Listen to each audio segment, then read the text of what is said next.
Hello guys, അസ്സലാമു അലൈക്കും. എല്ലാവർക്കും പുതിയൊരു വീഡിയോയിലേക്ക് സ്വാഗതം. ഇന്ന് ഞാൻ നിങ്ങളെ പരിചയപ്പെടുത്താൻ പോകുന്നത് ഏകദേശം 28 വയസ്സ് മാത്രം പ്രായമുള്ള ഒരു പെൺകുട്ടിയെ പറ്റിയാണ്.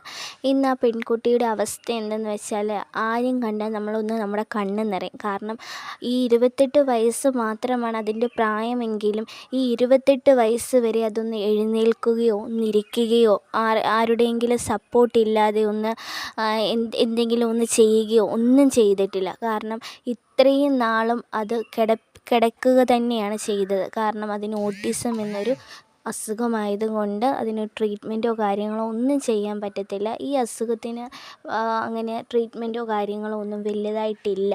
കാരണം ഓട്ടിസം ബാധിച്ച മക്കളെ പറ്റി നമുക്ക് ഒരുപാട് കാര്യങ്ങളറിയാം. അതുങ്ങളുടെ അവസ്ഥ ചിലത് നടക്കുകയൊക്കെ ചെയ്യുമെങ്കിലും അതുങ്ങളുടെയൊക്കെ ഓരോ പ്രകൃതി എങ്ങനെയാണെന്ന് നമുക്ക് നന്നായിട്ടറിയാം. പിന്നെ അതിനും ക്ലാസ്സും കാര്യങ്ങളും ഒക്കെ ഉണ്ട്. പക്ഷേ ഇന്നാണെങ്കിൽ ഈ മാതാപിതാക്കൾ ആ കുഞ്ഞിനെ 28 വർഷമായിട്ട് പൊന്നുപോലെയാണ് നോക്കുന്നത്. ഇന്ന് അവരുടെ അവസ്ഥ ഇച്ചിരി ബുദ്ധിമുട്ടിലാണ്. കാരണം ഈ കുഞ്ഞിൻ്റെ ഒരു അവസ്ഥ എന്തെന്ന് വെച്ചാൽ, എനിക്ക് 2 കുഞ്ഞുങ്ങളാണ്, ഇരട്ട പിള്ളേരാണ്.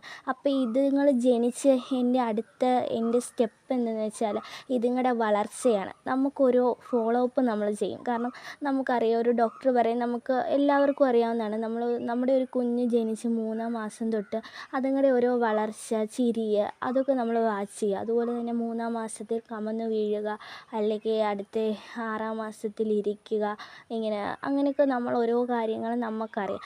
അങ്ങനെ ഒരു കുഞ്ഞ് ജനിച്ചപ്പോൾ അങ്ങനെ അവരും ഒരുപാട് പ്രതീക്ഷയോടെ ആയിരിക്കും നോക്കിയത്. പക്ഷേ ആ ജനിച്ച് കഴിഞ്ഞപ്പം തൊട്ട് അവർക്ക് ബുദ്ധിമുട്ടും കാര്യങ്ങളും അതിൻ്റെ മനസ്സിലായി. പിന്നെ അത് ഇന്ന് ഈ 28 വയസ്സാണെങ്കിൽ കൂടിയും ഇന്ന് വരെ അതിൻ്റെ പെടലി, അതായത് ഉറച്ചിട്ടില്ല. അങ്ങനെയുള്ള പല ബുദ്ധിമുട്ടുകൾ ആ മാതാപിതാക്കൾ ഇന്ന് ഫേസ് ചെയ്യുന്നുണ്ട്. ഇത്രയും നാളത്തെ ട്രീറ്റ്മെൻറ്റും കാര്യങ്ങളും ഒക്കെ കഴിഞ്ഞപ്പോൾ അവരുടെ കയ്യിലിപ്പോൾ സാമ്പത്തികമായിട്ട് അവർ ഒരുപാട് ബുദ്ധിമുട്ടുന്നുണ്ട്.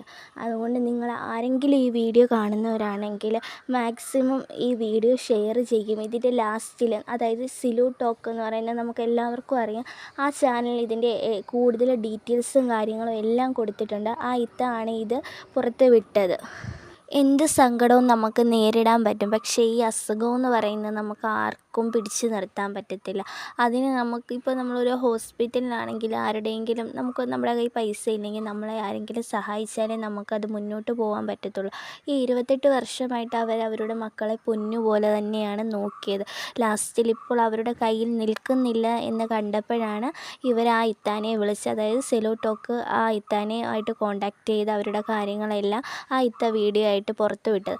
ഞാൻ ആ വീഡിയോയുടെ, അതായത് ഈ സിലു ടോക്ക് എന്ന് പറയുന്ന ഈ ചാനലിൻ്റെ ഈ വീഡിയോ പുറത്ത് വിട്ടപ്പോൾ അതിൻ്റെ അടിയിലൊരു കമൻറ്റ് കണ്ടു. അതായത് ഈ ഇടയ്ക്കായിട്ട് സങ്കടമായിട്ടുള്ള ഒരു വീഡിയോസാണല്ലോ എന്ന് പറഞ്ഞ ഒരു നെഗറ്റീവ് കളിയാക്കുന്ന രീതി ആ കമൻറ്റ്, അതിൽ നിങ്ങൾക്ക് ആ ചാനൽ കാണുമ്പോൾ ആ വീഡിയോ കാണുമ്പോൾ നിങ്ങൾക്ക് മനസ്സിലാവും. ഞാൻ പറയാം, ഈ ആൾക്കാർ പല വിധമാണ്. കാരണം അത്രയും ഒരു സങ്കടം ഒരു മനുഷ്യൻ്റെ ഒരു അവസ്ഥ പുറത്ത് വിട്ടപ്പോൾ അതിനടിയിൽ പോലെ നെഗറ്റീവ് കമൻറ്റുകളാണ്. മനുഷ്യൻ്റെയൊക്കെ ഒരു അവസ്ഥയെ, നാളെ നമുക്ക് ചിലപ്പോൾ നടക്കാൻ കാലുണ്ട്, കൈയുണ്ട്, എല്ലാമുണ്ട്. പക്ഷേ നമുക്ക് ഓരോ അവസ്ഥ വരുമ്പോഴേ അതിൻ്റെ വേദനയ്ക്ക് എത്രത്തോളം തീവ്രത ഉണ്ടെന്ന് നമുക്ക് പിന്നീടേ മനസ്സിലാവത്തുള്ളൂ. അതുകൊണ്ട് നമ്മൾ ഒരാളെ കളിയാക്കാതെ അവരിട്ട ആ വീഡിയോയുടെ കാര്യം മനസ്സിലാക്കി നമ്മളെ കൊണ്ട് സഹായിക്കാൻ പറ്റുമെങ്കിൽ സഹായിക്കുക, ഷെയർ ചെയ്യാൻ പറ്റുമെങ്കിൽ ഷെയർ ചെയ്യുക. എല്ലാവരും ആ വീഡിയോ ഒന്ന് കാണണേ. കാരണം അത് കണ്ടാൽ നമുക്കൊരിക്കലും നമുക്ക് സഹിക്കാൻ പറ്റത്തില്ല. അതാണ് അവരുടെ അവസ്ഥ.